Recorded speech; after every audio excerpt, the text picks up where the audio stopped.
ನಮಸ್ಕಾರ. ಎಲ್ಲರೂ ಹೇಗಿದ್ದೀರಾ? ಮಾರ್ನಿಂಗ್ಗೆ ಹೇಗೆ ಪ್ರಿಪೇರ್ ಮಾಡ್ಕೋತೀನಿ ಅಂತ ಈ ವಿಡಿಯೋದಲ್ಲಿ ತೋರಿಸ್ಕೊಡ್ತೀನಿ. ಯಾಕೆಂದರೆ ಈ ಟೈಮಲ್ಲಿ ಯಾವಾಗಲೂ ಆ್ಯಕ್ಟಿವ್ ಆಗಿರ್ತೀನಿ, ಯಾವಾಗಲೂ ಓಡಾಡ್ಕೊಂಡು ಚೆನ್ನಾಗಿ ಜಿಂಕೆ ಮರಿ ಥರ ಇರ್ತೀನಿ ಅಂತ ನಾನು ಹೇಳೋಕ್ಕೋಗಲ್ಲ, ಎಕ್ಸ್ಪೆಕ್ಟು ಮಾಡೋಕ್ಕಾಗಲ್ಲ. ಒಂದೊಂದು ಟೈಮ್ ತುಂಬ ಆ್ಯಕ್ಟಿವ್ ಆಗಿ ಚೆನ್ನಾಗಿರ್ತೀನಿ, ಒಂದೊಂದು ಟೈಮು ನನಗೂ ಬಾಡಿ ಪೇನ್ ಎಲ್ಲ ಬರುತ್ತೆ. ಅವಾಗ ನನಗೆ ಏನೂ ಮಾಡೋಕ್ಕಾಗಲ್ಲ. ಅದರಿಂದ ತುಂಬ ಸಫರ್ ಆಗಿದೆ. ಅದಕ್ಕೆ ಯಾವಾಗ ನಾನು ಫ್ರೀ ಇರ್ತೀನಲ್ಲ ಆಗ ನೆಕ್ಸ್ಟ್ ಡೇಗೆ ಏನೇನು ಬೇಕಂತೆಲ್ಲ ರೆಡಿ ಮಾಡ್ಕೊಬಿಡ್ತೀನಿ. ಫುಲ್ ಇವತ್ತು ವೀಡಿಯೋ ಎಲ್ಲ ಅದ್ರ ಬಗ್ಗೆನೇ ಇರುತ್ತೆ. ಹೆಂಗೆ ಹೋಗುತ್ತೆ ಅಂತ ನೋಡೋಣ. 1 ವೀಕ್ ನಾನು ಮನೇಲಿ ಇರಲಿಲ್ಲ, ಹೊರಗಡೆ ಹೋಗಿದ್ದೆ. ಸೊ ಮನೆಯೆಲ್ಲ ಸ್ವಲ್ಪ ಚಲ್ಲಪಿಲ್ಲಿ ಅಷ್ಟೇ ಆಗಿಲ್ಲ, ಧೂಳು ಸ್ವಲ್ಪ ಎಲ್ಲ ಆಗಿತ್ತು. ಅದೆಲ್ಲ ಕ್ಲೀನ್ ಮಾಡೋದ್ರಲ್ಲ 2-3 ದಿನ ಹೊರಟೋಯ್ತು. ಸೊ ವೀಡಿಯೋನ ಏನೂ ಮಾಡೋಕ್ಕಾಗಲಿಲ್ಲ. ಹಳೆ ವೀಡಿಯೋಸ್ ಇದೆ, ಅದನ್ನು ಎಡಿಟ್ ಮಾಡಬೇಕು, ಅದನ್ನು ಮಾಡೋಕ್ಕಾಗ್ತಿಲ್ಲ. ಇವತ್ತು ಗುರುಪೂರ್ಣಿಮೆ. ಮಾರ್ನಿಂಗ್ ಅಂತೂ ನನಗೆ ಸಿಕ್ಕಾಪಟ್ಟೆ ಶೋಲ್ಡರು 2 ಕೂಡ ಪೇನ್ ಇತ್ತು. ಪೂಜೆನೂ ಮಾಡೋಕ್ಕಾಗಲಿಲ್ಲ. ಈವ್ನಿಂಗ್ ಮಾಡ್ಕೊಳ್ಳೋಣ ಅಂತ ಅಂದ್ಕೊಂಡೆ. ಸೊ ಕಂಪ್ಲೀಟ್ ರೆಸ್ಟ್ ಮಾಡಿದೆ, ಪೇನೆಲ್ಲ ಕಂಪ್ಲೀಟಾಗಿ ಕಡಿಮೆ ಆಗಿದೆ. ಸೊ ಈಗ ಪೂಜೆ ಮಾಡಾಯಿತು. ಪೂಜೆನ ನೈಟೆಲ್ಲ ಡಿನ್ನರ್ಗೆ ರೆಡಿ ಮಾಡಿಕೊಂಡು ಮತ್ತು ಮಾರ್ನಿಂಗು ಏನೇನು ಬೇಕಲ್ಲ ಅದನ್ನು ರೆಡಿ ಮಾಡ್ಕೊತಾ ಇದ್ದೀನಿ. ಬನ್ನಿ, ಪೂಜೆ ಆಗಿದೆ ಇಷ್ಟೇ. ನಾನು ಹೇಳ್ದಲ್ಲೇ ಇರಲಿಲ್ಲ ಅಂತ. ಸೊ ಹೂವು ಕೂಡ ಖಾಲಿಯಾಗಿತ್ತು, ನಾನು ನೋಡಿಕೊಂಡೇ ಇರಲಿಲ್ಲ. ಈಗ ಅಡುಗೆ ಮನೆ. ನಾನು ಹೇಳಿದ್ನಲ್ವಾ, ಬೆಳಿಗ್ಗೆಯಿಂದ ನನಗೆ ಏನೂ ಮಾಡೋಕ್ಕಾಗಲಿಲ್ಲ. ಇವಾಗಲೂ ಟಯರ್ಡ್ನೆಸ್ ಕಾಣಿಸ್ತಾ ಇದೆ, ಆದರೆ ವಾಯ್ಸ್ ಓವರ್ ತುಂಬ ಚೆನ್ನಾಗಿ ಕೊಡ್ತಾ ಇದ್ದೀನಿ. ಅದಕ್ಕೆ ಬೆಳಿಗ್ಗೆ ಬೇಳೆ ಸಾಂಬಾರು ಮತ್ತು ಅನ್ನ ಅಷ್ಟೇ ಮಾಡಿದ್ದು. ಮಧ್ಯಾಹ್ನನೂ ಅದೇ ತಿಂದಿದ್ದೀನಿ. ಅದಕ್ಕೋಸ್ಕರ ಇವಾಗ ರವೆ ರೊಟ್ಟಿ ಮಾಡ್ಕೊಳ್ಳೋಣ ಅಂತ ಅಂದ್ಕೊಂಡು ಅದನ್ನು ಮಾಡ್ಕೊಂಡಿದ್ದೀನಿ. ಸೊ ಇವಾಗ ಆ್ಯಕ್ಟಿವ್ ಆಗಿದ್ದೀನಲ್ವಾ, ಅದರಿಂದ ನಾನು ಬೆಳಿಗ್ಗೆಗೆ ಏನೇನು ಬೇಕೋ ಅದನ್ನೆಲ್ಲ ರೆಡಿ ಮಾಡ್ಕೊಳ್ಳೋಣ ಅಂತ ಮೊಳಕೆ ಕಾಳು ಹಾಕಿ ಉಪ್ಪು ಸಾಂಬಾರು ಕೂಗಿಸಿ ಇಟ್ಕೊಂಡಿದ್ದೀನಿ. ಬೆಳಿಗ್ಗೆ ಒಗ್ಗರಣೆ ಹಾಕ್ಕೊಬೇಕು ಅಷ್ಟೇ. ಹೇಳಿದ್ನೆಲ್ಲ ಬೇಳೆ ಸಾಂಬಾರಿದೆ ಅಂತ ಇದಕ್ಕೇ ಈಗ ರೊಟ್ಟಿ ಹಾಕೋತಾ ಇದ್ದೀನಿ. ಹಾಗೆಯೇ ಬೆಳಿಗ್ಗೆ ಟಿಫನ್ಗೆ ಚಪಾತಿ ಜೊತೆಗೆ ಪನ್ನೀರ್ ಗ್ರೇವಿ ಮಾಡೋಣ ಅಂದ್ಕೊಂಡಿದ್ದೀನಿ. ಅದನ್ನು ಈಗಲೇ ರೆಡಿ ಮಾಡಿ ಇಟ್ಕೊಂಡ್ಬಿಡೋಣ ಅಂತ ರೆಡಿ ಮಾಡ್ಕೊತಿದ್ದೀನಿ. ಯಾಕೆಂದರೆ ಒಂದೊಂದು ಸಲ ನೈಟ್ ನಿದ್ದೆ ಕರೆಕ್ಟಾಗಿ ಆಗಲಿಲ್ಲ ಅಂದರೆ ನನಗೆ ಮಾರ್ನಿಂಗ್ ಫ್ರೆಶ್ ಆಗೂ ಇರೋಕ್ಕಾಗಲ್ಲ, ಬೆಳಿಗ್ಗೆ ಬೇಗನೂ ಹೇಳೋಕ್ಕಾಗಲ್ಲ. ಆವಾಗ ಮತ್ತು ಇವತ್ತು ಹೇಗಾಯ್ತಲ್ವ ಅದೇ ರೀತಿ ಅನ್ನ ಸಾಂಬಾರು ಬೇರೆ ಏನಾದ್ರು ತಿನ್ನಬೇಕಾಗುತ್ತೆ, ನ್ಯೂಟ್ರಿಷನ್ನಾಗಿ ತಿನ್ನೋಕ್ಕಾಗಲ್ಲ. ಅದರಿಂದ ಈಗ ನಾನು ಆ್ಯಕ್ಟಿವ್ ಆಗಿದ್ದಾಗ ನೈಟ್ ಎಲ್ಲ ಪ್ರಿಪೇರ್ ಮಾಡ್ಕೊಂಬಿಡೋಣ ಅನ್ಕೋತಾ ಇದ್ದೀನಿ. ಅದಕ್ಕೋಸ್ಕರ ಹೀಗೆಲ್ಲ ರೆಡಿ ಮಾಡ್ಕೊಂಡಿದ್ದೀನಿ. ಆಮೇಲೆ ಇವತ್ತು ಗುರುಪೂರ್ಣಿಮೆ ಇತ್ತಲ್ವ, ನೈವೇದ್ಯ ಮಾಡೋಣ ಅಂತ ಇದು ಮೊದಲೊಂದು ಸಲ ಟ್ರೈ ಮಾಡಿದ್ದೆ ಈ ಸ್ವೀಟು. ಅವಾಗ ತುಂಬ ಚೆನ್ನಾಗಾಗಿತ್ತು. ಪನ್ನೀರ್ ಮತ್ತು ಮಖಾನ ಹಾಕಿ ಟ್ರೈ ಮಾಡಿದ್ದೆ. ಈ ಟೈಮು ಮಾಡೋಕ್ಕೆ ಹೋದೆ, ಅದು ಏನಾಯಿತು ಅಂತಲೇ ಗೊತ್ತಾಗಲಿಲ್ಲ. ಕಲ್ಸಕ್ಕರೆ ಹಾಲು ಕುದ್ದಾದ್ಮೇಲೆ ಹಾಕಬೇಕಿತ್ತು ಅನಿಸುತ್ತೆ. ನಾನು ಮುಂಚಿತವಾಗಿ ಹಾಕ್ಬಿಟ್ನಲ್ಲ, ಅದು ನೀರು ಬಿಟ್ಕೊಂಡ್ಬಿಡ್ತು. ಆಮೇಲೆ ಹೊಡೆದಂಗೆ ಆಗೋಯ್ತಲ್ವ, ಇದನ್ನ ಹೇಗೆ ನೈವೇದ್ಯಕ್ಕೆ ಇಡೋದು ಅಂತ ನೈವೇದ್ಯ ಏನು ಇಡಲಿಲ್ಲ, ಹಾಗೇ ಪೂಜೆ ಮಾಡಿದೆ. ಇದನ್ನು ನಾನು ಮತ್ತು ನಮ್ಮ ಮನೆಯವರಿಬ್ಬರು ಕೂಡ ತಿನ್ಕೊಂಡ್ವಿ. ಟೇಸ್ಟ್ ಚೆನ್ನಾಗೇ ಇತ್ತು, ಬಟ್ ಆ ಥರ ಆಗೋಯ್ತು. ಇದು ರವೆ ರೊಟ್ಟಿ ಹೇಗೆ ಮಾಡ್ಕೊಂಡಿದ್ದೆ ಅಂದರೆ, ರವೆ ಮತ್ತು ಅವಲಕ್ಕಿ ಎರಡನ್ನೂ ಒಂದು 1/2 ಅವರ್ ಅಷ್ಟು ಚೆನ್ನಾಗಿ ನೆನೆಸಿದ್ದೆ.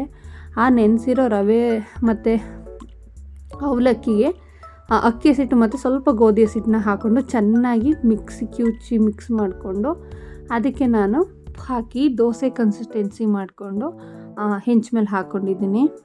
ಇದಾದಮೇಲೆ ಅವಕಾಡೋದು ಮಿಲ್ಕ್ ಶೇಕ್ ಥರ ನಾನು ಆಲ್ರೆಡಿ ಕುಡ್ದೆ, ಇದು ನಮ್ಮ ಮನೆಯವ್ರಿಗೆ ಎತ್ತಿಟ್ಟಿದ್ದೀನಿ. ಈಗ ನೈಟ್ ಅವರು ಲೇಟಾದರೆ ಅಟ್ಲೀಸ್ಟ್ ಮಾರ್ನಿಂಗ್ ಆದರೂ ಕೊಡೋಣ ಅಂತ, ತುಂಬ ಹೆಲ್ತ್ ಬೆನಿಫಿಟ್ ಇದೆ ಅಲ್ವಾ, ಅದಕ್ಕೆ ಅವ್ರಿಗೆ ಕೊಡೋಣ ಅಂತ ಇಟ್ಕೊಂಡಿದ್ದೀನಿ. ಇದಕ್ಕೆ ಅವಕಾಡೋ, ಕಲ್ಲು ಸಕ್ಕರೆ ಮತ್ತು ಹಾಲು ಇಷ್ಟನ್ನೇ ಹಾಕ್ಕೊಂಡಿದ್ದೀನಿ. ಇದಕ್ಕೆ ನೀವು ಬಾದಾಮಿ ಮತ್ತು ಗೋಡಂಬಿನ ನೆನೆಸ್ಬಿಟ್ಟು ಹಾಕ್ಕೊಂಡ್ರೆ ಇನ್ನೂ ಚೆನ್ನಾಗಿ ಬರುತ್ತೆ. ಈಗ ನಾನು ರೊಟ್ಟಿ ತಿನ್ಕೊಂಬಿಡೋಣ. ಹೊಟ್ಟೆ ಹಸಿತಾ ಇರುತ್ತೆ. ಈಗ 7:30ಗೆ ಹೊಟ್ಟೆ ಹಸು ಶುರುವಾಗ್ಬಿಡುತ್ತೆ. ಮೊದಲೇ ಅಸಿಡಿಟಿ ಬೇರೆ ಮತ್ತೆ ಶುರುವಾಗ್ತಾಯಿದೆ. ಅದಕ್ಕೆ ಲೇಟೇನು ಮಾಡೋದು ಬೇಡ ಅಂದ್ಬಿಟ್ಟು ಆದಷ್ಟು ಟೈಮಿಗೆ ತಿನ್ಕೊಳ್ಳೋಣ ಅಂತ ರೆಡಿ ಮಾಡ್ಕೊತಾ ಇದ್ದೀನಿ. ನಾನಿಲ್ಲಿ ರೊಟ್ಟಿ ಬೇಯಿಸ್ತಾನೆ ಪಕ್ಕದಲ್ಲಿ ಪನ್ನೀರ್ ಗ್ರೇವಿ ಮಾಡಬೇಕಲ್ವ, ಅದಕ್ಕೆ ಸ್ವಲ್ಪ ಫ್ರೈ ಮಾಡ್ಕೋಬೇಕು. ಫ್ರೈ ಮಾಡಿಕೊಂಡು ರುಬ್ಬಬೇಕು. ಅದು ತಣ್ಣಗೆ ಆರಬೇಕಲ್ವ, ಅದಕ್ಕೋಸ್ಕರ ಪಕ್ಕದಲ್ಲಿ ಫ್ರೈ ಮಾಡ್ಕೊಂಡ್ಬಿಡ್ತಾ ಇದ್ದೀನಿ. ಫಸ್ಟ್ ಒಂದು ಬಾಣಲಿಗೆ ಎಣ್ಣೆ ಹಾಕೋತಾ ಇದ್ದೀನಿ. ಫ್ರೈ ಮಾಡೋದಕ್ಕೆ ಎಷ್ಟು ಆಯಿಲ್ ಬೇಕಲ್ವ ಅಷ್ಟು ಎಣ್ಣೆನ ಹಾಕೋತಾ ಇದ್ದೀನಿ. ಇವಾಗ ಎಣ್ಣೆ ಚೆನ್ನಾಗಿ ಕಾದಿದೆ. ಈ ಕಾದಿರೋ ಎಣ್ಣೆಗೆ ನಾನೀಗ ಬೆಳ್ಳುಳ್ಳಿ, ಶುಂಠಿ, ಹಸಿರು ಮೆಣಸಿನ್ಕಾಯಿ ಇಷ್ಟನ್ನು ಕೂಡ ಹಾಕ್ಕೊಂಡು ಫ್ರೈ ಮಾಡ್ಕೊತೀನಿ.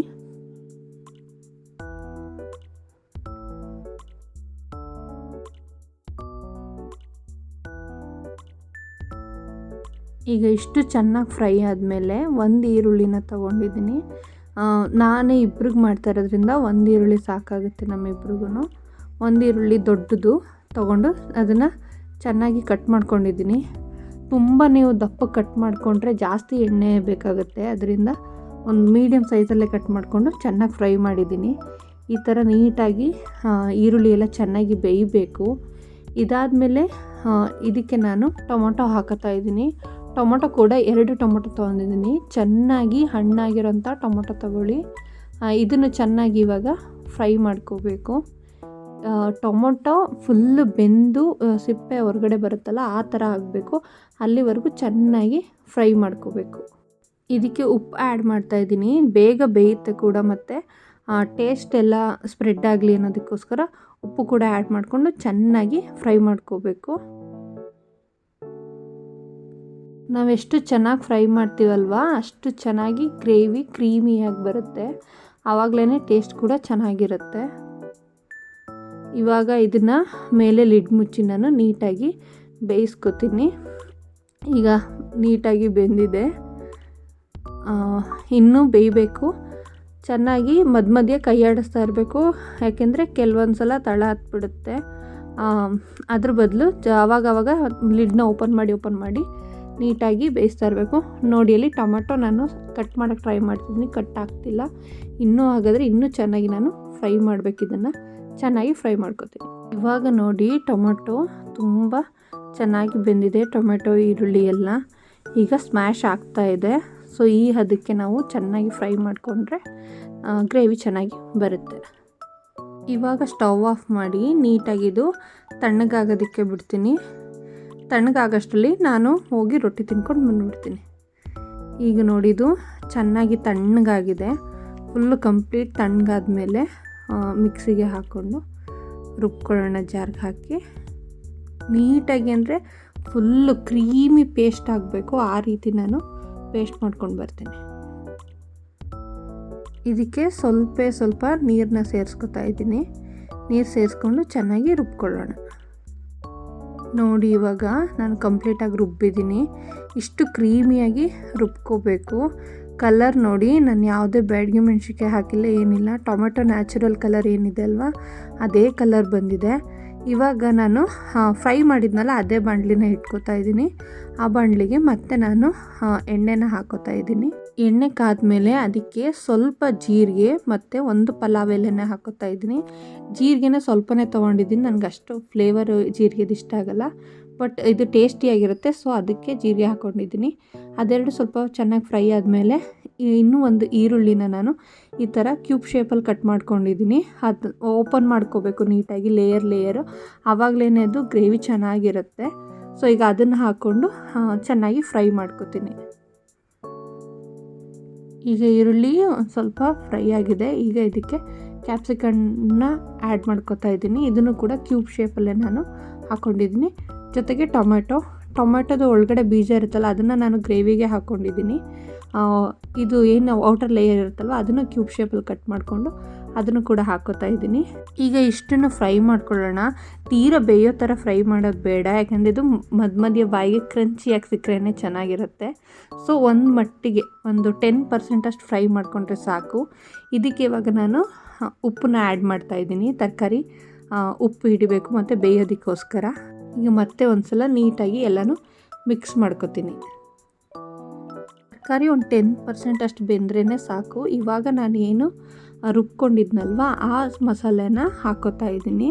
ಇದರಲ್ಲೂ ಕೂಡ ತರಕಾರಿ ಬೇಯೋದ್ರಿಂದ ಸ್ವಲ್ಪನೇ ಬೇಯಿಸ್ಕೋಬೇಕು. ಮತ್ತು ಜಾರ್ನ ಸ್ವಲ್ಪ ನೀರು ಹಾಕ್ಕೊಂಡು ಆ ನೀರನ್ನು ಕೂಡ ಇದಕ್ಕೆ ಆ್ಯಡ್ ಮಾಡ್ಕೋತಾ ಇದ್ದೀನಿ. ಇದಾದಮೇಲೆ ನಿಮಗೆ ಗ್ರೇವಿ ಏನು ತಿಕ್ನೆಸ್ ಬೇಕಲ್ವ, ಆ ತಿಕ್ನೆಸ್ಗೆ ನೀವು ನೀರನ್ನ ಆ್ಯಡ್ ಮಾಡಿಕೊಂಡು ಕನ್ಸಿಸ್ಟೆನ್ಸಿನ ನೋಡ್ಕೊಳ್ಳಿ. ಇವಾಗ ನೀಟಾಗಿ ಎಲ್ಲನೂ ಒಂದ್ಸಲ ಮಿಕ್ಸ್ ಮಾಡ್ಕೊಂಡಾಗಿದೆ. ಈಗ ಲಿಡ್ ಮುಚ್ಚಿಟ್ಟು ಬೇಯಿಸ್ತಾ ಇದ್ದೀನಿ. ಈಗ ನೋಡಿ, ಈಗ ಬಬಲ್ಸ್ ಬರ್ತಾಯಿದೆ. ಈ ರೀತಿ ಚೆನ್ನಾಗಿ ಬಬಲ್ಸ್ ಬರಬೇಕು. ಇವಾಗ ಒಂದ್ಸಲ ನೀಟಾಗಿ ನಾನು ಇನ್ನೊಂದು ಮಿಕ್ಸ್ ಮಾಡ್ಕೊತೀನಿ. ಈ ತಿಕ್ನೆಸ್ ಏನಿದೆ ಅಲ್ವಾ, ಇಷ್ಟು ತಿಕ್ನೆಸ್ ಇದ್ದರೆ ನಮಗೆ ಚಪಾತಿಗೆ ಎಲ್ಲದಕ್ಕೂ ಚೆನ್ನಾಗಿರುತ್ತೆ. ಇವಾಗ ಇದಕ್ಕೆ ನಾನು ಮಸಾಲೆಗಳನ್ನ ಹಾಕೋತಾ ಇದ್ದೀನಿ. 1/4 ಸ್ಪೂನಷ್ಟು ಅರಿಶಿನ ಹಾಕ್ಕೊಂಡಿದ್ದೀನಿ, ಅರ್ಧ ಸ್ಪೂನಷ್ಟು ಗರಂ ಮಸಾಲ ಹಾಕ್ಕೊಂಡಿದ್ದೀನಿ, 1/4 ಸ್ಪೂನಷ್ಟು ಧನಿಯಾ ಪೌಡರ್ನ ಹಾಕ್ಕೊಂಡಿದ್ದೀನಿ. ಇವಾಗ ಮತ್ತೊಂದು ಸಲ ಎಲ್ಲನೂ ನೀಟಾಗಿ ಮಿಕ್ಸ್ ಮಾಡ್ಕೊತಾ ಇದ್ದೀನಿ. ಇವಾಗ ನಾನು ಇದಕ್ಕೆ ಪನ್ನೀರನ್ನ ಹಾಕೋತೀನಿ. ಕ್ಯೂಬ್ ರೀತಿಯಲ್ಲಿ ಕಟ್ ಮಾಡ್ಕೊಂಡಿದ್ದೀನಿ ಪನ್ನೀರನ್ನ. ಈ ಥರ ಕುದಿಬೇಕಾದ್ರೆ ಹಾಕಿದ್ರೆ ಪನ್ನೀರು ಸಾಫ್ಟಾಗೇ ಇರುತ್ತೆ. ಮೊದಲೇ ಕೂಡ ಪನ್ನೀರ್ನು ಫ್ರೈ ಮಾಡ್ಕೊಂಡು ಹಾಕೋಬೋದು, ಆದರೆ ನನಗೆ ಇದೇ ರೀತಿ ಇಷ್ಟ. ನಮ್ಮ ಮನೆಯವ್ರಿಗೂ ಕೂಡ ಈ ರೀತಿಯೇ ತುಂಬ ಇಷ್ಟ. ಅದಕ್ಕೆ ನಾನು ಈ ರೀತಿಯೇ ಮಾಡ್ಕೊಂಡಿದ್ದೀನಿ. ಈ ರೀತಿಯೂ ಟ್ರೈ ಮಾಡಿ, ತುಂಬ ಚೆನ್ನಾಗಿರುತ್ತೆ. ಈಗ ನೀಟಾಗಿ ಎಲ್ಲ ಬೆಂದಿದೆ. ಕೊನೆಯಲ್ಲಿ ಕೊತ್ತಂಬರಿ ಸೊಪ್ಪು ನೀಟಾಗಿ ಮಿಕ್ಸ್ ಮಾಡಿ ಮುಚ್ಚಿಟ್ರೆ ನಮ್ಮ ಪನ್ನೀರ್ ಗ್ರೇವಿ ರೆಡಿಯಾಗುತ್ತೆ. ಎವ್ರಿ ಡೇ, ಎವ್ರಿ ನೈಟ್ ಅಥವಾ ದಿನಪೂರ್ತಿ ಅಥವಾ ದಿನದಲ್ಲಿ ಸ್ವಲ್ಪ ಕಾಲನೂ ಇದೇ ರೀತಿ ಆ್ಯಕ್ಟಿವ್ ಆಗಿರ್ತೀನಿ ಅಂತ ನನ್ನ ಕೈಲಿ ಹೇಳೋಕ್ಕಾಗ್ತಿಲ್ಲ, ಆಗ್ತಾನೇ ಇಲ್ಲ. ಅದಕ್ಕೋಸ್ಕರ ಆದಾಗ ಮಾಡ್ಕೊಳ್ಳೋಣ ಅಂತ ಡಿಸೈಡ್ ಮಾಡಿದ್ದೀನಿ. ಯಾಕೆಂದರೆ ಆರಾಮಾಗಿ ಇರಬೇಕಾದ್ರೆ ಸುಮ್ಮನೆ ಕೂತ್ಕೊಂಡು ಕಾಲಹರಣ ಮಾಡೋದು, ಆಗದೇ ಇರುವಾಗ ಅಡುಗೆ ಮಾಡೋಕ್ಕಾಗದೇ ಇರೋದು, ಇದೆರಡು ಸಫರ್ ಆಗಬಾರ್ದು ಅಂತ ಈ ರೀತಿ ಮಾಡ್ಕೋತಾ ಇದ್ದೀನಿ. ಫಸ್ಟ್ 3 ಮಂತ್ಸಲ್ಲಿ ಏನೋ ಅಸಿಡಿಟಿ ವಾಮಿಟ್ ಇತ್ತಲ್ಲ, ಅದೇ ಥರ ವಾಮಿಟ್ ಇಲ್ಲ, ಟಚ್ವುಡ್ ವಾಮಿಟ್ ಇಲ್ಲ, ಬಟ್ ಅಸಿಡಿಟಿ ಹಾಗೇ ಇದೆ. ಬಟ್ ನನಗೆ ಸ್ಟಾರ್ಟಿಂಗ್ ಡೇಸಲ್ಲಿ ಅಂದರೆ 3 ಮಂತ್ಸ್ ಇತ್ತಲ್ಲ, ಆವಾಗ ನನಗೆ ಮೇಂಟೈನ್ ಮಾಡೋಕ್ಕೆ ಗೊತ್ತಾಗ್ತಿರ್ಲಿಲ್ಲ. ಫಸ್ಟ್ ಟೈಮು, ಜೊತೆಗೆ ವರ್ಕ್ ಕೂಡ ನಡೀತಾ ಇತ್ತು, ಫ್ರಸ್ಟ್ರೇಷನು, ಹಾರ್ಮೋನಲ್ ಚೇಂಜಸ್ಸು ಎಲ್ಲದರಿಂದ ನನಗೆ ಹೆಂಗೆ ಮೇಂಟೈನ್ ಮಾಡೋದಂತಲೇ ಗೊತ್ತಾಗ್ತಿರ್ಲಿಲ್ಲ. ಮನೆ ನೋಡ್ಕೋಬೇಕಿತ್ತಲ್ವ, ಎಲ್ಲ 3-4 ವಿಷಯ ಸ್ಟ್ರೆಸ್ಫುಲ್ ಅನ್ನಿಸ್ತಿತ್ತು. ಸೊ ನನಗೆ ಆವಾಗ ನನಗೆ ಮೇಂಟೈನ್ ಮಾಡೋಕ್ಕೆ ಗೊತ್ತಾಗ್ತಿಲ್ಲ. ಬಟ್ ಈಗ ಒಂದು ಎಕ್ಸ್ಪೀರಿಯನ್ಸ್ ಇದೆ ಅಲ್ವಾ. ಸೊ ಅಂದರೆ ಈ ಸೆಕೆಂಡ್ ಟ್ರೈಮೆಸ್ಟ್ರಲ್ಲಿ ನನಗೆ ಒಂದೇ ಟೈಮ್ಗೆ ಒಂದು ಹೊಟ್ಟೆ ತುಂಬಷ್ಟು ತಿನ್ಬೋದಾಗಿತ್ತು. ಈಗ ತಿನ್ಬಿಡ್ತೀನಿ, ಬಟ್ ಅದಾದಮೇಲೆ ನನಗೆ ಜೀರ್ಣ ಆಗಲ್ಲ ಅನ್ನೋ ಥರ ಫೀಲ್ ಆಗುತ್ತೆ, ಹೊಟ್ಟೆ ಉಗುರಿಸ್ಕೊಳ್ಳುತ್ತೆ. ಅದಕ್ಕೆ ಏನು ಮಾಡ್ತಿದ್ದೀನಿ ಅಂದರೆ ಗ್ಯಾಪ್ ಕೊಟ್ಟು ಎಷ್ಟು ಸಾರಿ ಅಷ್ಟು ತೊಗೊಂಡ್ರೆ ಸ್ವಲ್ಪ ಪರವಾಗಿಲ್ಲ. ಲೈಟಾಗಿ ಕೂಡ ಮೂಡ್ ಸ್ವಿಂಗ್ಸ್ ಇದೆ. ನಾನು ಮೂಡ್ ಸ್ವಿಂಗ್ಸು ಆಗುತ್ತೆ ಅಂತ ಕೇಳಿದ್ದೀನಿ, ಬಟ್ ಈ ರೀತಿ ಎಲ್ಲ ನನಗೂ ಆಗುತ್ತೆ ಅಂತ ಅಂದ್ಕೊಂಡಿರಲಿಲ್ಲ. ಆ್ಯಕ್ಟಿವ್ ಆಗೇ ಇರ್ತೀನಿ, ಚೆನ್ನಾಗೇ ಇರ್ತೀನಿ. ಒಂದು ಟೈಮ್ ಯಾವುದಾದ್ರೂ ಒಂದು ವಿಷಯ ತಲೆಗೆ ಬಂದರೆ ಅದೇನೇ ಕೊರಿತಾ ಇರುತ್ತೆ. ಯಾವ ಪೀಕ್ ಲೆವೆಲ್ಗೆ ಹೋಗುತ್ತೆ ಅಂತ ನನಗೆ ಹೇಳೋಕ್ಕಾಗ್ತಿಲ್ಲ. ಸೊ ಮೂಡ್ ಸ್ವಿಂಗ್ಸ್ ಇರುತ್ತೆ, ಅರ್ಥ ಮಾಡ್ಕೋಬೇಕು ಎಲ್ಲರೂ ಕೂಡ. ಕೆಲವ್ರು ಏನಂದರೆ ಏನು ಇರಲ್ಲ, ಮೂಡ್ ಸ್ವಿಂಗ್ಸ್ ಎಲ್ಲ ಸುಳ್ಳು ಅಂತ ಅನ್ಕೋತಾರಲ್ವ. ನಿಜವಾಗ್ಲೂ ಸುಳ್ಳು. ಇಷ್ಟು ನಾಲೆಡ್ಜು ತಿಳ್ಕೊಂಡಿರೋ ನಾನೇ ಮೂಡ್ ಸ್ವಿಂಗ್ಸ್ ಅನುಭವಿಸಿದ್ದೀನಿ ಅಂದರೆ ಅದು ನನಗೆ ಗೊತ್ತು. ಯಾಕೆಂದರೆ ಆ ಸಿಚುವೇಶನ್ ಗೊತ್ತು, ಇದು ಶಾಶ್ವತ ಅಲ್ಲ, ಇದು ಏನಲ್ಲ, ಕಂಟ್ರೋಲ್ ಮಾಡಬೇಕು ಅಂತ ಅನ್ಕೋತಿದ್ದೀನಿ. ಬಟ್ ನನ್ನ ಕೈಲಿ ಎಷ್ಟು ಸಾಧ್ಯನೋ ಅಷ್ಟು ಆ ಒಂದು ಥಾಟಿಂದ ನಂಗೆ ಹೊರಗೆ ಬರೋಕ್ಕೆ ಆಗಲಿಲ್ಲ. ಒಂದು 2 ಡೇಸ್ ತೊಗೊಂಡಿದ್ದೀನಿ, ಏನು ಮಾಡೋಕ್ಕಾಗ್ತಿರ್ಲಿಲ್ಲ. ಸೊ ಕಂಪ್ಲೀಟ್ ಬ್ರೇಕೇ ತೊಗೊಂಡ್ಬಿಟ್ಟೆ ನಾನು. ನನಗೆ ಎಲ್ಲಿ ಪೀಸ್ಫುಲ್ ಅನಿಸ್ತು ಅಲ್ಲಿ ಒಂದು ಸ್ವಲ್ಪ ದಿನ ಇದ್ದು ಆ ಬ್ರೇಕ್ ತೊಗೊಂಡಿದ್ದೀನಿ. ಪ್ರೆಗ್ನೆನ್ಸಿಲಿ ಅಥವಾ ಪೀರಿಯಡ್ ಟೈಮಲ್ಲೆಲ್ಲ ಹೆಣ್ಮಕ್ಳಿಗೆ ಮೂಡ್ ಸ್ವಿಂಗ್ಸ್ ಇರುತ್ತೆ. ಜೊತೆಲಿರೋರು ಅರ್ಥ ಮಾಡ್ಕೊಳ್ಳಿ. ಇದನ್ನು ಏನೋ ಅವಳು ನಾಟಕ ಮಾಡ್ತಿದ್ದಾರೆ ಅಂತೆಲ್ಲ ತಿಳ್ಕೊಬೇಡಿ. ಎಲ್ಲ ಹೆಣ್ಮಕ್ಳಿಗೂ ಮೂಡ್ ಸ್ವಿಂಗ್ಸ್ ಇದ್ದೇ ಇರುತ್ತೆ ಈ ಟೈಮಲ್ಲಿ. ತುಂಬ ಇಲ್ಲ ಅಂದರೆ ಲಿಟಲ್ ಬಿಟ್ಟಾಗಾರು ಇರುತ್ತೆ. ಅದು ಚೆನ್ನಾಗಿ ಕೆಲಸ ಮಾಡ್ತಿದ್ದಾರೆ ಇವರು, ಸುಳ್ಳು ನೆಪ ಹೇಳಲ್ಲ ಅಂತ ಅನ್ನೋ ಹೆಣ್ಮಕ್ಳು ಗೊತ್ತಾಗುತ್ತಲ್ವ ನಿಮಗೆ. ಅಂಥವ್ರು ಮೂಡ್ ಸ್ವಿಂಗ್ಸ್ ಆದಾಗ ನೀವು ಸ್ವಲ್ಪ ಕೇರ್ ಮಾಡಿ ಸಪೋರ್ಟ್ ಮಾಡಬೇಕು. ಹೇಳ್ದಾಗೆ ಆ ಥಾಟಿಂದ ನಿಮಗೆ ಹೊರಗಡೆ ಬರೋದಕ್ಕೆ ಆಗ್ತಾನೆ ಇಲ್ಲಪ್ಪ ಅಂದರೆ ನೀವು ಎನ್ವೈರ್ನ್ಮೆಂಟ್ನೇ ಚೇಂಜ್ ಮಾಡಿಬಿಡಿ. ಅಂದರೆ ಸ್ವಲ್ಪ ಬೇರೆ ಕಡೆ ಹೋಗೋದಿರ್ಬೋದು, ಅಥವಾ ನೀವು ರೆಗ್ಯುಲರಾಗಿ ಏನು ಕೆಲಸ ಮಾಡ್ತಿರಲ್ವ ಅದನ್ನು ಬಿಟ್ಟು ಬೇರೆ ಥರ ಕೆಲಸ ಮಾಡಿದ್ರೆ ಥಾಟ್ ಚೇಂಜ್ ಆಗಿ ಮೂಡ್ ಸ್ವಿಂಗ್ಸ್ ಕೂಡ ಚೇಂಜ್ ಆಗುತ್ತೆ. ನಾನು ಕೂಡ ಹಾಗೆ ಮಾಡಿದೆ. ಸೊ ನನಗೆ ಸ್ವಲ್ಪ ಸ್ಟ್ರಾಂಗ್ ಆದೆ, ಅದರಿಂದ ಹೊರಗಡೆ ಬಂದೆ. ಸೊ ಇನ್ನೊಂದು ಸಲ ನನಗೆ ಆ ಥರ ಆದರೆ ನಾನು ಹೇಗೆ ಅದನ್ನು ಕಂಟ್ರೋಲ್ ಮಾಡಬೇಕಂತೆಲ್ಲ ತಿಳ್ಕೊಂಡೆ. ತುಂಬ ಒಳ್ಳೆಯದಾಯಿತು. ಸ್ವಲ್ಪ ಮನೇಲಿ ಕೂಡ ಸಪೋರ್ಟ್ ಮಾಡಿದ್ರು, ಈ ಥರ ಆಗ್ತಿದೆ ನನಗೆ ಅಂತ ಹೇಳಿದಾಗ. ಸೊ ಥ್ಯಾಂಕ್ಫುಲ್ ಆಗಿರ್ತೀನಿ. ಓವರ್ ಕೇರು ಬೇಡ, ಯಾಕಂದರೆ ಪ್ರೆಗ್ನೆಂಟ್ ಅಂತ ಕೇರ್ ಮಾಡಿ ಡೆಲಿವರಿ ಆಗ್ತಿದ ತಕ್ಷಣವೇ ಮಗುನ ಕೇರ್ ಮಾಡೋಕ್ಕೆ ಹೋಗ್ತಾರೆ, ಅವ್ರನ್ನ ಮರ್ತೇ ಬಿಡ್ತಾರೆ. ಅದು ಆ ಥರ ಆಗೋದು ಬೇಡ. ಒಂದು ಮಟ್ಟಿಗೆ ಎಷ್ಟು ಸಾಧ್ಯ ಅಷ್ಟು ಆದರೂ ಕೇರ್ ಮಾಡಿ.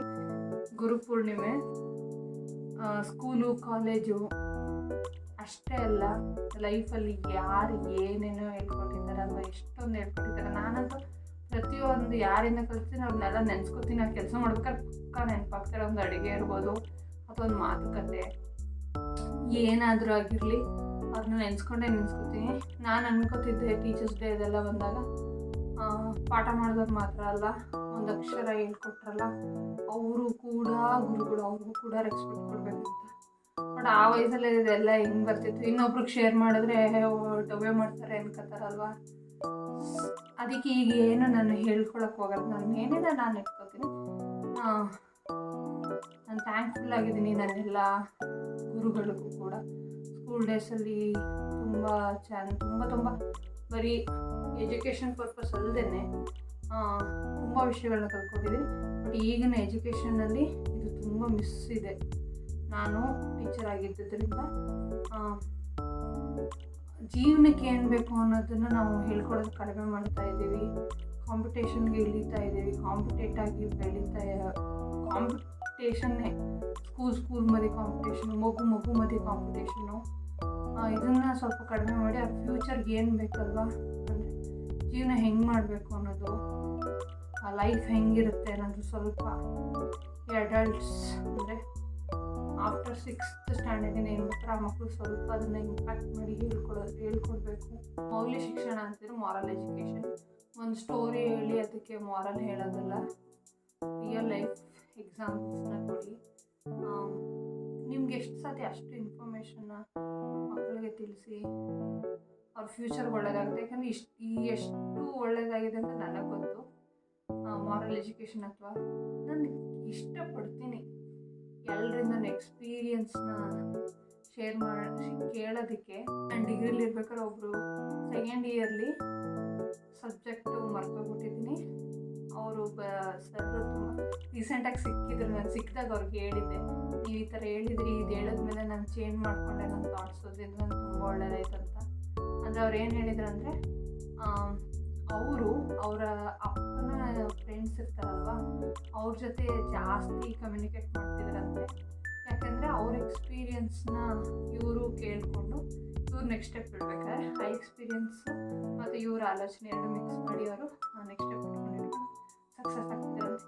ಆದರೆ ಅವ್ರ ಮಗ ಅವ್ರಿಗಿಂತ ಜೂನಿಯರ್ಸ್ ಚಿಕ್ಕವ್ರು ಇರ್ತಾರಲ್ಲ ಅವ್ರ ಹತ್ರ ಹೋಗ್ತಿದ್ರಂತೆ. ಸೊ ಅಲ್ಲಿ ಜಾಸ್ತಿ ನಮಗೆ ಇನ್ಫಾರ್ಮೇಷನ್ಸ್ ಇದೆ, ಎಕ್ಸ್ಪೀರಿಯನ್ಸ್ ಇದೆ. ಬಟ್ ಫನ್ ಚೆನ್ನಾಗಿರುತ್ತೆ, ಅದರಿಂದನೂ ಕಲಿಬೋದು. ಬಟ್ ನನಗೆ ಇದು ಅವ್ರಿಗೆ ಮೊದಲನೇ ಹೇಳಿದ್ದು ನನಗೆ ತುಂಬ ಇಷ್ಟ ಆಯಿತು. ನಾನು ಹಾಗೆ ನಾನು ಅಷ್ಟೇ ನನ್ನ ಜೂನಿಯರ್ ಜೊತೆಗಿರೋಕ್ಕೆ ಇಷ್ಟಪಡ್ತೀನಿ. ನನಗೆ ಸೀನಿಯರ್ಸ್ ಇಷ್ಟ ಆಗ್ತಿರ್ಲಿಲ್ಲ. ಸ್ಕೂಲ್ ಡೇಸ್ ಕಾಲೇಜ್ ಡೇಸಲ್ಲೆಲ್ಲ ಜೂನಿಯರ್ಸ್ ಜೊತೆ ತುಂಬ ಅಂದರೆ ನಾನು ದೊಡ್ಡಳಾಗಿರಬೇಕು, ನಾನು ಹೇಳ್ಕೊಡ್ಬೇಕು ಅನ್ನೋದು ನನಗಿತ್ತು. ಕಮೆಂಟ್ ಕೇಳಿಸ್ಕೊಳಕ್ಕೆ ನನಗೆ ಇಷ್ಟ ಇರಲಿಲ್ಲ. ಮತ್ತು ಅವ್ರು ಹೇಳಿದ್ಮೇಲಿಂದ ಹೌದಲ್ವಾ ಅಂತ ಅನ್ನಿಸ್ತು. ನಾನೇ ಹೆಂಗಿದ್ದೆ ಅಂದರೆ ಬಾವಿ ಆಳ ಇದೆಯಾ ನಾನೇ ಬಿಟ್ಟು ನೋಡ್ತೀನಿ ಆಳನ ಅನ್ನೋ ಥರ ಇದ್ದಿದ್ದು. ಈಗ ಇಲ್ಲ ಬೇರೆಯವರು ಬಿದ್ದು ಅವರು ಕಷ್ಟಪಟ್ಟಿದ್ರೆ ಸರಿ, ಅವರು ಏನು ಮಿಸ್ಟೇಕ್ ಆಗಿದೆ ಅಲ್ವ ನಾವು ಬಿಡೋಣ, ಬಟ್ ಏನು ಮಿಸ್ಟೇಕ್ ಆಗಿದೆ ಅಲ್ವ ಅದನ್ನು ನೋಡಿಕೊಂಡು ನಾವು ಹೋಗಬೇಕು. ಏನು ಯಾವ ಎಕ್ಸ್ಪೀರಿಯನ್ಸ್ನ ಕೇಳಿಕೊಂಡು ಬರೀ ವರ್ಕ್ ಅಷ್ಟೇ ಅಲ್ಲ, ಲೈಫ್ ಎಕ್ಸ್ಪೀರಿಯನ್ಸ್ನ ತುಂಬ ಕೇಳಿ ಅವ್ರಿಗೆ ಬೇಜಾರು ಮಾಡ್ಕೊಂಡು ಮೊದಲೇ ಹೇಳ್ಬಿಡ್ತೀನಿ, ನೀವು ಬೇಜಾರು ಮಾಡ್ಕೊಡಿ, ನಾನೊಂದು ಎಕ್ಸ್ಪೀರಿಯನ್ಸ್ ಅಂತಲೇ ಕೇಳ್ತೀನಿ ಅಂತ. ಯಾಕೆಂದರೆ ಝೀರೋಯಿಂದ ಎಷ್ಟೊಂದು ಮಾಡಿರ್ತಾರೆ, ಅವ್ರದ್ದೆಲ್ಲ ಎಕ್ಸ್ಪೀರಿಯನ್ಸ್ ಕೇಳಿದ್ದೀನಿ. ಖುಷಿಯಾಗುತ್ತೆ, ಒಂದಷ್ಟು ಮೋಟಿವೇಟ್ ಸಿಗುತ್ತೆ ನನಗೆ. ನನಗೊಂದು ಬೆಸ್ಟ್ ಏನಾಯ್ತು ಅಂದರೆ, ನಾನು ಏನು ವರ್ಕಿಗೆ ಬಂದೆ ಅಲ್ವಾ, ಅಲ್ಲಿ ನನಗೆ ನಾನೇ ಜೂನಿಯರು, ಎಲ್ಲ ಸೀನಿಯರ್ಸ್ ಇತ್ತು. ಸೊ ಅವರಿಂದ ಸಿಕ್ಕಾದಷ್ಟು ನಾಲೆಡ್ಜ್ನ ತೊಗೊಂಡೆ ನಾನು. ಅವ್ರ ಎಕ್ಸ್ಪೀರಿಯನ್ಸ್ನ ಹೇಳಿದ್ರು. ಓಕೆ, ನನಗೆ ಆ ಸಿಚುವೇಶನ್ ಬಂದಾಗ ನಾನು ಅದನ್ನು ನೋಡ್ಕೋಬೇಕು ಅನ್ನೋದನ್ನು ಕಲ್ತ್ಕೊಂಡೆ ತುಂಬ ವಿಷಯಗಳು. ನೆಕ್ಸ್ಟ್ ವೀಡಿಯೋದಲ್ಲಿ ನನ್ನ ಮನೆಯವ್ರಿಗೆ ಹೆಂಗೆ ಸರ್ಪ್ರೈಸ್ ಮಾಡಿದೆ ಅನ್ನೋದನ್ನು ಈ ವಿಡಿಯೋನೇ ಅದಾಗಿರಬೇಕು ಅಂದ್ಕೊಂಡೆ, ಬಟ್ ಆಗಲಿಲ್ಲ. ನೆಕ್ಸ್ಟ್ ವೀಡಿಯೋದಲ್ಲಿ ಮನೆಯವ್ರನ್ನ ಹೇಗೆ ಸರ್ಪ್ರೈಸ್ ಮಾಡಿದೆ ಅನ್ನೋದನ್ನು ಹಾಕ್ತೀನಿ. ಯಾಕೆಂದರೆ 2.5 years, ಒಂದು 3 years ವೆಯ್ಟ್ ಮಾಡ್ತೀವಿ ಸಿಕ್ಕಾಟೆ ಈ ವಿಷಯಕ್ಕೋಸ್ಕರ. ಹೆಂಗೆ ಸರ್ಪ್ರೈಸ್ ಮಾಡಿದೆ ಅನ್ನೋದನ್ನು ಅದರಲ್ಲಿ ಶೇರ್ ಮಾಡ್ಕೊತೀನಿ. ನೆಕ್ಸ್ಟು ಒಂದು ಶಾರ್ಟ್ಸ್ ಅಥವಾ ಲಾಂಗ್ ವೀಡಿಯೋದಲ್ಲೇ ಅದೊಂದು ಮಧ್ಯದಲ್ಲಿ ಹಾಕೋಣ ಅಂತ ಅಂದ್ಕೊಂಡಿದ್ದೀನಿ. ಹೆಂಗೆ ಈಗಲೂ ಅಷ್ಟೇ ಏನಾದ್ರು ಬೇಜಾರಾದಾಗ ಅದನ್ನು ತೆಗೆದು ನೋಡ್ತಾ ಇರ್ತೀನಿ. ತುಂಬ ಅಂದರೆ ಆ ಬೇಜಾರೆಲ್ಲ ಮತ್ತಷ್ಟು ಖುಷಿಯಾಗುತ್ತೆ. ಚೆನ್ನಾಗಿದೆ ಅದು ಮೂಮೆಂಟೇನೆ ಅಂತ. ಅದು ವಿಡಿಯೋ ನಿಮ್ಗೆ ತೋರಿಸಿದ ಮೇಲೇ ಹೇಳ್ತೀನಿ ಅವತ್ತೆ ಹಿಂಗೆ ನಡೀತು ಏನು ಅಂತ. ಆ ಟೈಮಲ್ಲಿ ನನ್ನ ಮೈಂಡಲ್ಲಿ ಏನು ನೋಡ್ತಿತ್ತು, ನನಗೆ ಎಷ್ಟು ಖುಷಿ ಆಯಿತಾ ಏನು ಅಂತೆಲ್ಲ ಆವಾಗಲೇ ಶೇರ್ ಮಾಡ್ಕೊತೀನಿ ನಾನು. ಈ ವಿಡಿಯೋನ ನಾನು ಹಾಗೆ ಮಾರ್ನಿಂಗ್ಗೆ ಕಂಟಿನ್ಯೂ ಮಾಡ್ತಾಯಿದ್ದೀನಿ. ಈಗ ಆಲ್ರೆಡಿ ನಾನು ಬೇಗನೆ ಎಚ್ಚರ ಆಯಿತು, ನಿದ್ದೆ ಕೂಡ ಕಂಪ್ಲೀಟಾಗಿ ಆಗಿತ್ತು. ಸೊ ಫ್ರೆಶ್ ಅಪ್ ಆಗಿ ನೀಟಾಗಿ ತಲೆನೆಲ್ಲ ಬಾಚ್ಕೊಂಡು ರೆಡಿ ಆಗಿಬಿಟ್ಟಿದ್ದೀನಿ ಬೆಳಿಗ್ಗೆನೇ. ಈ ಥರ ರೆಡಿ ಆದರೆ ಖುಷಿ ಆಗುತ್ತೆ ಕೆಲಸ ಮಾಡೋದಕ್ಕೆ. ಸೊ ಚಪಾತಿನ ಆಲ್ರೆಡಿ ಕಲಸಿ ನಾದಿ ಇಟ್ಬಿಟ್ಟಿದ್ದೀನಿ, ಅದು ಚೆನ್ನಾಗಿ ನೆನಿಲಿ ಅಂತ. ಇದು ನಮ್ಮ ರಾತ್ರಿ ಮಾಡಿದ್ವಲ್ಲ ಪನ್ನೀರ್ ಗ್ರೇವಿ, ಅದೇನೆ. ಈಗ ನಾನು ಹೇಳಿದ್ನಲ್ವ ಉಪ್ಪು ಸಾಂಬಾರಿಗೆ ಕಾಡೆಲ್ಲ ಕೂಗಿಸಿಟ್ಟಿದ್ದೀನಿ. ಈಗ ಅದಕ್ಕೆ ಒಗ್ಗರಣೆ ಹಾಕೋತಾ ಇದ್ದೀನಿ.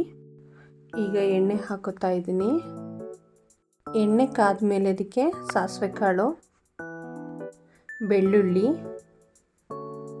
ಒಣಮೆಣ್ಸಿನ್ಕಾಯಿ,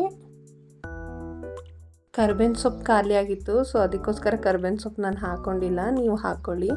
ಇದಕ್ಕೆ ನಾನು ರಾತ್ರಿ ಏನು ಬೇಯಿಸಿಟ್ಟಿದ್ನಲ್ವ ಕಾಡಿಗೆ ನಾನು ಒಂದು ಟೊಮೆಟೊನ ಕಟ್ ಮಾಡಿ ಹಾಕಿದ್ದೆ, ಜೊತೆಗೆ ರುಚಿನ ಹಾಕಿ ಇಷ್ಟನ್ನ ಬೇಯಿಸ್ಕೊಂಡಿದ್ದೆ. ಸ್ವಲ್ಪ ಉಪ್ಪು ಸಾಂಬಾರು ಖಾರನೂ ಬೇಯಿಸ್ಬೇಕಾದ್ರೆ ಹಾಕಿದ್ದೆ. ಇವಾಗ ಒಂದು ಸಲ ಚೆನ್ನಾಗಿ ಮಿಕ್ಸ್ ಮಾಡ್ಕೊತೀನಿ. ಮಿಕ್ಸ್ ಮಾಡಿ ಈಗ ಇದು ಒಂದು ಕುದಿ ಬರೋದಕ್ಕೆ ಬಿಡೋಣ. ಇವಾಗ ಚೆನ್ನಾಗಿ ಕುದೀತಾ ಇದೆ. ಇವಾಗ ನಾನು ಸ್ವಲ್ಪ ಸಾಂಬಾರನ್ನ ಟೇಸ್ಟ್ ಮಾಡ್ತೀನಿ, ಅಂದರೆ ಖಾರ ಮತ್ತು ಉಪ್ಪು ಏನಾದರೂ ಕರೆಕ್ಟಾಗಿಲ್ಲ ಅಂದರೆ ಈಗ ನಾನು ಕರೆಕ್ಟ್ ಮಾಡ್ಕೊತೀನಿ. ನನಗೆ ಸ್ವಲ್ಪ ಖಾರ ಕಡಿಮೆ ಅನ್ನಿಸ್ತು, ಅದಕ್ಕೋಸ್ಕರ ಉಪ್ಪು ಸಾಂಬಾರು ಖಾರಕ್ಕೆ ಏನು ರುಬ್ಬಿರ್ತೀನಲ್ಲ ಅದನ್ನು ಹಾಕೋತಾ ಇದ್ದೀನಿ. ಈ ಖಾರನ ನಾನು ಒಂದು ಸಲ ಮಾಡ್ಬೇಕಾದ್ರೆ ಜಾಸ್ತಿ ಕ್ವಾಂಟಿಟಿಲಿ ಮಾಡಿ ಫ್ರಿಜ್ಜಲ್ಲಿ ಇಟ್ಕೊಂಡಿರ್ತೀನಿ. ಈಗ ಎಮರ್ಜೆನ್ಸಿಗೆ ಏನೂ ಸಾಂಬಾರು ಮಾಡೋಕ್ಕಾಗ್ತಿಲ್ಲ ಅಂದರೆ ಈ ಖಾರ ಹಾಕಿ ಕಾಳುಗಳು ಹಾಕಿ ಉಪ್ಪು ಸಾಂಬಾರು ಮಾಡಿಬಿಡ್ಬೋದು. ನ್ಯೂಟ್ರಿಷನ್ ಆಗಿರುತ್ತೆ, ಟೇಸ್ಟಿಯಾಗೂ ಇರುತ್ತೆ. ಸ್ವಲ್ಪ ಉಪ್ಪು ಕೂಡ ಕಡಿಮೆ ಅನ್ನಿಸ್ತು, ಉಪ್ಪು ಕೂಡ ಹಾಕ್ಕೊಂಡು ನೀಟಾಗಿ ಕುದಿಸ್ಕೊತೀನಿ. ಇಷ್ಟು ಮಾಡಿದ್ರೆ ಮೊಳಕೆ ಕಾಳಿನ ಉಪ್ಸಾರು ಕೂಡ ರೆಡಿಯಾಗುತ್ತೆ ಮಧ್ಯಾಹ್ನಕ್ಕೆ. ಈಗ ನೆಕ್ಸ್ಟು ಚಪಾತಿನ ಲಟ್ಟಿಸ್ಕೊಳ್ಳೋಣ ಅಂತ ನೆನೆಸಿಟ್ಟಿದ್ನಲ್ಲ ಚಪಾತಿ, ಅದನ್ನು ಈಗ ಚೆನ್ನಾಗಿ ನೆಂದಿದೆ. 1 hour ನೆನೆಸಿದ್ದೀನಿ ನಾನು. ನೋಡಿ ಎಷ್ಟು ಚೆನ್ನಾಗಿ ನೆಂದಿದೆ ಅಲ್ವಾ. ಈಗ ಇನ್ನೊಂದು ಸಲ ನಾದ್ಕೋತೀನಿ ನೀಟಾಗಿ. ನಾದ್ಕೊಂಡು ಸಣ್ಣ ಸಣ್ಣ ಉಂಡೆ ಮಾಡ್ಕೊತೀನಿ ಲಟ್ಟಿಸ್ಕೊಳ್ಳೋದಕ್ಕೋಸ್ಕರ.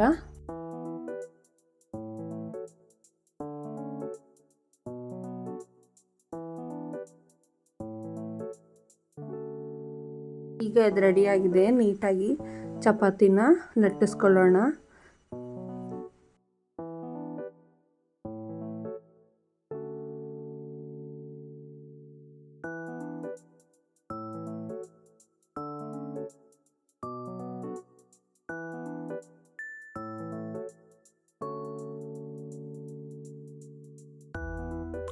ನಾವು ಡ್ರೈ ಚಪಾತಿನೇ ಇಷ್ಟಪಟ್ಟು ತಿಂತೀವಿ, ಸೊ ಆಯಿಲ್ ಅಪ್ಲೈ ಮಾಡಲ್ಲ. ಅದಕ್ಕೆ ನಾನು ಏನು ಮಾಡ್ತೀನಿ ಅಂದರೆ ಹಿಟ್ಟನ್ನು ಕಲಿಸ್ಬೇಕಾದ್ರೇ ಎಣ್ಣೆನ ಒಂದು 4-5 ಸ್ಪೂನ್ ಜಾಸ್ತಿನೇ ಹಾಕಿ ಚೆನ್ನಾಗಿ ಕಲಿಸ್ಕೊಂಡ್ಬಿಡ್ತೀನಿ.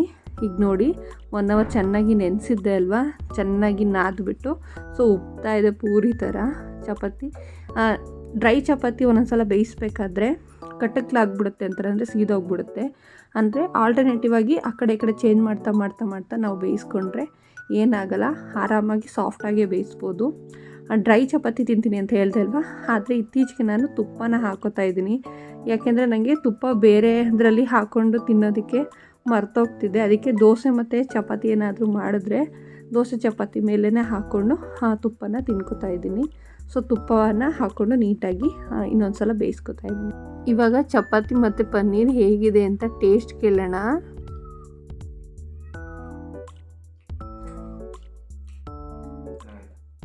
ಆಯಿತಾ? ನಿಂಗೆ ಇಷ್ಟ ಅಲ್ವಾ ಹಿಂಗೆ ಪನ್ನೀರಲ್ಲಿ ಹಿಂಗೆ ಮಾಡೋದು ಇಷ್ಟನಾ ಅಥವಾ ಇನ್ನೊಂದು ಮಾಡ್ತೀವಲ್ಲ ಅದು ಚೆನ್ನಾಯ್ತು ಹಂಗಾದ್ರೆ. ನೈಟ್ ಎಲ್ಲ ಪ್ರಿಪೇರ್ ಮಾಡಿಕೊಂಡು ಮತ್ತು ನಿದ್ದೆ ಕೂಡ ಕಂಪ್ಲೀಟಾಗಿ ಚೆನ್ನಾಗಾಗಿದ್ದರಿಂದ ಬೆಳಗ್ಗೆ ಬೇಗ ಎದ್ದು ಎಲ್ಲನೂ ರೆಡಿ ಮಾಡಿಕೊಂಡೆ. ಸೊ ಬೆಳಗ್ಗೆ ಬೇಗನೆ ಕೆಲಸ ಎಲ್ಲ ಮುಗಿದೋಯ್ತು. ಸೊ ಈಗ ರೈಸ್ ಮಾಡಿದ್ದೆ ಮಧ್ಯಾಹ್ನಕ್ಕೆ ಅವ್ರಿಗೆ ಬಾಕ್ಸ್ಗೆ. ರೈಸ್ನ ಪ್ಯಾಕ್ ಮಾಡ್ತಾಯಿದ್ದೀನಿ. ರೈಸ್ ಮತ್ತು ಸಾಂಬಾರು ಎರಡು ಪ್ಯಾಕ್ ಮಾಡಿ ಅವ್ರಿಗೆ ಕಳಿಸ್ಕೊಡ್ತೀನಿ. ಬೆಳಿಗ್ಗೆ ಬೇಗ ಎದ್ದಿದ್ದರಿಂದ ನನಗೂ ತುಂಬ ಹೊಟ್ಟೆ ಹಸಿತಾ ಇತ್ತು. ಸೊ ನಾನು ಟಿಫನ್ ಮಾಡ್ಕೊಂಡ್ಬಿಟ್ಟು ಮಿಕ್ಕಿದ ಕೆಲಸ ಮಾಡ್ಕೊಳ್ಳೋಣ ಅಂತ ತಿಂಡಿ ಮಾಡ್ಕೊತಾ ಇದ್ದೀನಿ. ನಿಜವಾಗ್ಲೂ ಪನ್ನೀರ್ ಗ್ರೇವಿ ಸಖತ್ತಾಗಿ ಬಂದಿತ್ತು. ನಾವು ಇಷ್ಟಪಟ್ಟು ಟೈಮ್ ಕೊಟ್ಟು ಯಾವ ಅಡುಗೆನ ಒಳ್ಳೆ ರೀತಿಲಿ ಮಾಡಿದ್ರೆ ತುಂಬ ಚೆನ್ನಾಗಿರುತ್ತೆ. ನಾನು ಲಾಸ್ಟ್ ಟೈಮ್ ಮಾಡಿದಾಗಲೂ ತುಂಬ ರುಚಿಯಾಗಿತ್ತು. ಸೊ ವೀಡಿಯೋ ಮಾಡಬೇಕಂತಲೇ ಪನ್ನೀರ್ ತರಿಸಿ ಇಟ್ಕೊಂಡಿದ್ದೆ. ಆ ಟೇಸ್ಟ್ ಮಾತ್ರ ಸಖತ್ತಾಗಿತ್ತು. ಟ್ರೈ ಮಾಡಿ ಎಲ್ಲರೂ ಒಂದು ಸಲ. ಇವಾಗ ತುಂಬ ಹೊತ್ತು ನಿಂತ್ಕೊಂಡು ಪಾತ್ರೆ ತೊಳೆಯೋದಕ್ಕೆ ಆಗೋದಿಲ್ಲ ಅಲ್ವಾ. ಆವಾಗವಾಗ ಎಷ್ಟು ಸಾಧ್ಯನೋ ಅಷ್ಟು ಅಲ್ಲಲ್ಲೇ ತೊಳ್ಕೊತಾ ಇರ್ತೀನಿ. ಸೊ ನನಗೆ ಈಗ ಅಷ್ಟು ರಿಸ್ಕ್ ಅನಿಸಲ್ಲ.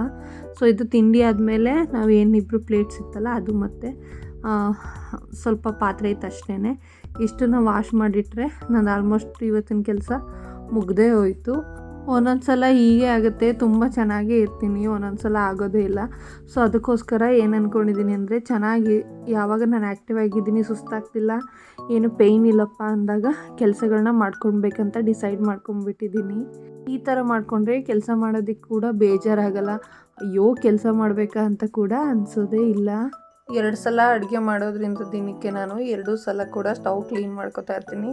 ಕಿಚನ್ ಕ್ಲೀನಾಗಿದ್ದರೆ ಗೊತ್ತಾ, ಅಡುಗೆ ಮಾಡೋದಕ್ಕೆ ತುಂಬ ಖುಷಿಯಾಗಿ ಅಡುಗೆ ಮಾಡ್ತೀವಿ. ಕಿಚನ್ ಕ್ಲೀನಾಗಿಲ್ಲ, ಎಲ್ಲ ಮೆಸ್ಸಿಯಾಗಿತ್ತಂದರೆ ಅಡುಗೆ ಮಾಡೋಕ್ಕೂ ಇಷ್ಟ ಆಗಲ್ಲ. ಅಡುಗೆ ಮನೆಗೆ ಹೋಗೋದಕ್ಕೇ ಬೇಜಾರಾಗ್ತಾ ಇರುತ್ತೆ. ಈಗ ಇದನ್ನು ಕ್ಲೀನ್ ಮಾಡಿ ನಾನು ರೆಸ್ಟ್ ಮಾಡ್ಬೋದು. ಇನ್ನು ಈವ್ನಿಂಗ್ವರೆಗೂ ನನಗೆ ಯಾವುದೇ ಕೆಲಸ ಇಲ್ಲ ಕಿಚನಲ್ಲಿ. ಮಧ್ಯಾಹ್ನ ಬಂದು ಊಟ ಮಾಡೋದಷ್ಟೇ. ಸ್ಟಾರ್ಟಿಂಗ್ ನನಗೂ ಭಯ ಆಗ್ತಿತ್ತು, ಪ್ರೆಗ್ನೆಂಟ್ ಆದಮೇಲೆ ಹೆಂಗಪ್ಪ ನನಗೆ ಒಬ್ಬಳೇ ಇರೋದಕ್ಕಾಗುತ್ತಾ ಅಂತೆಲ್ಲ ಯೋಚನೆ ಮಾಡ್ತಾಯಿದ್ದೆ. ನನ್ನ ಕೊಲೀಗ್ ಕೂಡ ನನ್ನ ನೋಡಿ ಕೇಳಿದ್ರು ಇರ್ಬೋದಾ ನಾವು ಅಂತೆಲ್ಲ.